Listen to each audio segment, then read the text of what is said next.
by Matt Winkelmeyer. Getty Images. Before he created Seinfeld or Curb Your Enthusiasm, Larry David was a writer for Saturday Night Live in the 1980s. But one incident with producer Dick Ebersol pushed him over the edge and nearly drove him to quit, he said in conversation with Vanity Fair editor-in-chief Graydon Carter on Wednesday at Vanity Fair's new establishment summit. "I got a writing job in '84. It was an easy job. I was writing sketches," David recalled.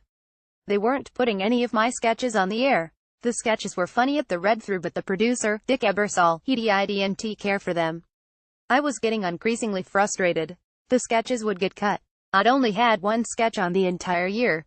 Then, 6 weeks into his career, on one night at 11:25 minutes before the show would air, David had another one of his sketches cut. It was the final straw. Ebersol had the headset on in the back near the monitor, David said. "I walked up to him and I went, 'This fucking show stinks, it's a piece of shit.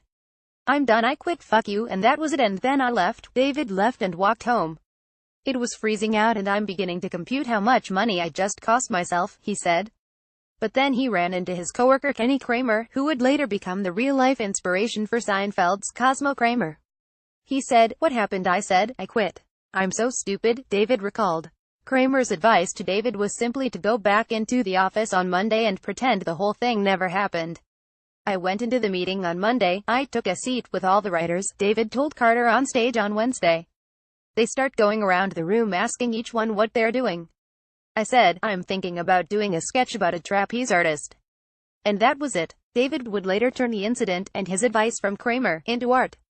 In season 2 of Seinfeld, George similarly throws a tantrum and walks out on his boss, later sneaking back into the office without ever mentioning the incident, in hopes of keeping his job. David's conversation with Carter marked the concluding interview of the final day of the 4th annual New Establishment Summit, held this year in Los Angeles, which brings together leaders in business, tech, media, Hollywood, and entertainment.